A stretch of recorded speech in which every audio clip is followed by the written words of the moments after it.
യാത്രാസ് കിച്ചൻ്റെ പുതിയ വീഡിയോയിലേക്ക് എല്ലാവർക്കും സ്വാഗതം. ഇന്ന് നമുക്ക് സദ്യ സ്പെഷ്യലായിട്ടുള്ള പുളിയിഞ്ചിയാണ് തയ്യാറാക്കിയെടുക്കുന്നത്. കാണുമ്പോൾ തന്നെ മനസ്സിലാകുന്നില്ലേ? അതുപോലെ തന്നെയാണ് കഴിക്കാനും എല്ലാവർക്കും ഇഷ്ടമാവും. നമുക്കൊന്ന് നോക്കാം. നമ്മളിവിടെ 3 കുഞ്ഞിക്കട്ട ശർക്കരയൊക്കെ ഇവിടെ എടുത്ത് വെച്ചിട്ടുണ്ട്. അതിനെ നമുക്കൊന്ന് പാവ് കാച്ചാനായിട്ട് എടുക്കണം. അതിനായിട്ട് ഒരു പാത്രത്തിലേക്ക് ഇട്ട് കൊടുക്കുന്നുണ്ട്. ചെറുതായിട്ടൊന്ന് പൊടിച്ചിട്ടും കൂടെ ഇട്ട് കൊടുക്കാം കേട്ടോ. എന്നാലാണ് പെട്ടെന്ന് തന്നെ അതൊന്ന് മെൽറ്റായി കിട്ടാൻ നമുക്ക് എളുപ്പമുണ്ടാവും. ഒരു 1/2 ഗ്ലാസോളം തന്നെ വെള്ളവും കൂടെ ഒഴിച്ചിട്ട് നമുക്കതിനെ സ്റ്റൗവിലേക്കൊന്ന് വെച്ച് റെഡിയാക്കി എടുക്കാം. അങ്ങനെ ശർക്കരയൊക്കെ നല്ല രീതിയിലൊന്ന് മെൽറ്റായി വന്നിട്ടുണ്ട്. ലോ ഫ്ലെയിമിലിട്ടിട്ട് തന്നെ ചെയ്തെടുക്കണം. മാത്രമല്ല ഇടയ്ക്കിടയ്ക്കൊന്ന് ഇളക്കി കൊടുക്കുകയും കൂടി ചെയ്യണം. അറിയില്ലാത്തവർക്ക് വേണ്ടിയിട്ട് പറഞ്ഞതാണ്. ശർക്കരയ്ക്കകത്ത് കരടൊക്കെ ഉള്ളതുകൊണ്ട് നമുക്കിതൊന്ന് അരിച്ചും കൂടി എടുക്കണം. അങ്ങനെ എല്ലാം ഒന്ന് റെഡിയായി നമ്മളിന്ന് വാങ്ങി വെച്ചിട്ടുണ്ട്. ഇനി വേണ്ടത് വാളംപുളി. ഒരു ചെറുനാരങ്ങ വലുപ്പത്തിലുള്ള വാളംപുളി നമ്മളിവിടെ ഒരു ബൗളിലേക്ക് ആക്കിയിട്ട് കൊടുത്തിട്ടുണ്ട്. ചെറിയ ചൂടുവെള്ളം കൂടെ കുറച്ച് ഒഴിച്ച് കൊടുത്തിട്ട് ചെറുതായിട്ടൊന്ന് വേർതിരിച്ചും കൂടെ നമുക്ക് ഇട്ട് കൊടുക്കാം. ഈ പുളിയെല്ലാം ഒന്ന് റെഡിയായി വരുന്ന സമയത്ത് പിഴിഞ്ഞെടുക്കണം. പിന്നെ മെയിനായിട്ട് വേണ്ടത് ഇഞ്ചിയാണ്. 150 ഗ്രാം ഇഞ്ചിയാണ് നമ്മളിവിടെ എടുത്തിരിക്കുന്നത്. ഇനി ഇതാ കഴുകി നല്ല രീതിയിലൊന്ന് ചുരണ്ടിയൊക്കെ റെഡിയാക്കി ഇവിടെ എടുത്ത് വെച്ചിട്ടുണ്ട്.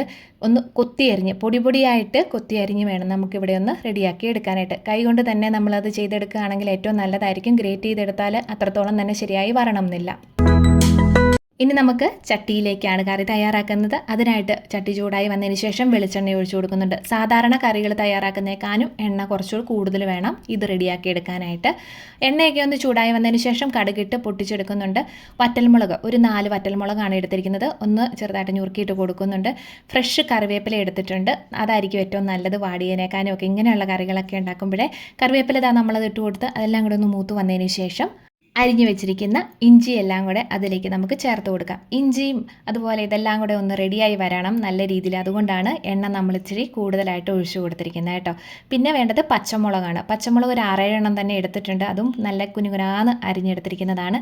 ഇതെല്ലാം കൂടെ ആ എണ്ണയ്ക്കകത്തിട്ടിട്ട് നല്ല രീതിയിലൊന്ന് പച്ചമുളകൊക്കെ ഒന്ന് മാറ്റി അത്യാവശ്യം ഒന്ന് വറുത്ത പോലെ പരുവത്തിലാക്കി നമുക്ക് എടുക്കണം.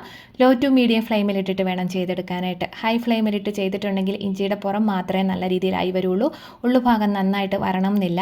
അതുതന്നെയല്ല, നമ്മൾ ഓണത്തിനൊക്കെ തയ്യാറാക്കുകയാണെന്നുണ്ടെങ്കിൽ ഒരു 2-3 ദിവസം മുന്നേ തയ്യാറാക്കി വെച്ചിരുന്നാലും അവിടെ ഇരുന്നോടും. അത് നമ്മൾ ഉണ്ടാക്കിയെടുക്കുന്ന ഒരു പരുവത്തിലായിരിക്കും ചിലപ്പോൾ ഇതൊക്കെ റെഡിയാക്കി കിട്ടുക കേട്ടോ. ഇഞ്ചിയുടെ വറവൊക്കെ നല്ല പാകമായിട്ട് ഇരിക്കുന്നുണ്ട്. നമ്മളത് ഇളക്കിക്കൊണ്ടിരിക്കുന്ന സമയത്ത് നമുക്ക് മനസ്സിലാവും ആ പച്ചമണം മാറിയെന്നുള്ളത്. ഇനി അതിലേക്ക് വേണ്ടത് നമുക്ക് ഇച്ചിരി ഉപ്പാണ്. ഉപ്പ് നമ്മൾ ആദ്യം ചേർത്ത് കൊടുത്തിട്ടില്ലല്ലോ. അങ്ങനെ നമ്മൾ കുറച്ച് ഉപ്പ് ചേർത്ത് കൊടുക്കുന്നുണ്ട്. അതുമാത്രമല്ല, അതിലേക്ക് പൊടികളും കൂടെ ചേർത്ത് കൊടുക്കാനുണ്ട്. ഉപ്പ് ഇട്ട് കൊടുത്തതിന് ശേഷം ഒന്ന് ഇളക്കി കൊടുത്തിട്ട് വേണം പൊടികളെല്ലാം കൂടെ ചേർത്ത് കൊടുക്കാനായിട്ട്. പൊടികൾ നമ്മൾ മഞ്ഞൾപ്പൊടിയും മുളക് പൊടിയാണ് ചേർത്ത് കൊടുക്കുന്നത്.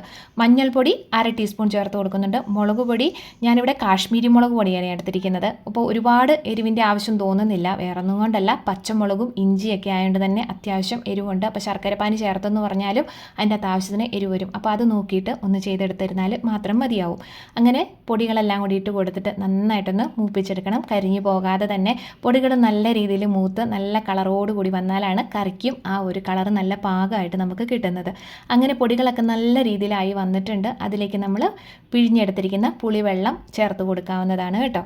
പുളിവെള്ളം എല്ലാം കൂടെ ഒഴിച്ചു കൊടുത്തതിന് ശേഷം ആ വെള്ളം നല്ല രീതിയിലൊന്ന് തിളച്ച് ഏകദേശം ഒന്ന് കുറുകി വരുന്ന പരുവാണ്. അതായത് ആ പുളിവെള്ളത്തിൻ്റെ പച്ചമണമൊക്കെ ഒന്ന് മാറി വരണം. അതിനനുസരിച്ച് നമ്മൾ ഇതുപോലെ തന്നെ ഇളക്കി കൊടുക്കുകയും ചെയ്തുകൊണ്ടിരിക്കണം. മാത്രമല്ല, തിളച്ച് വരുന്ന സമയത്ത് ചെറുതായിട്ട് തെറിച്ചൊക്കെ വരാനുള്ള സാധ്യതയുമുണ്ട്. അങ്ങനെ നമ്മുടെ പുളിവെള്ളമൊക്കെ ഏകദേശം ഒന്ന് കുറുകി പാകമായിട്ട് വരുന്നുണ്ട്. അതിൻ്റെ പച്ചമണമൊക്കെ ഒന്ന് മാറി വന്നിട്ടുണ്ട്.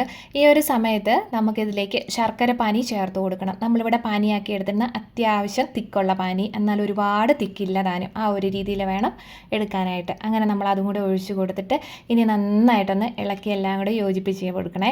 അപ്പോൾ ശർക്കരയുടെ കളറും ഒരു പ്രധാനം തന്നെയാണ് കേട്ടോ നമ്മുടെ ഇങ്ങനെയുള്ള കറികൾക്കൊക്കെ ചേർത്ത് കൊടുക്കുമ്പോൾ.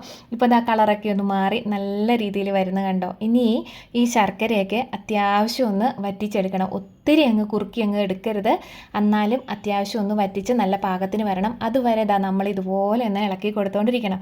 നമുക്ക് കാണുമ്പോൾ തന്നെ മനസ്സിലാവുന്നുണ്ട്. അപ്പോൾ ലോ ടു മീഡിയം ഫ്ലെയിമിലിട്ടിട്ടാണ് നമ്മളിതെല്ലാം ചെയ്തെടുക്കുന്നത്. ഈ സമയത്തും ഇതുപോലെ തന്നെ തെറിച്ച് ഇങ്ങനെ വരും കേട്ടോ. അപ്പോൾ അതൊക്കെ ഒന്ന് സൂക്ഷിക്കണം, കയ്യിലൊന്നും പറ്റാതെയൊക്കെ.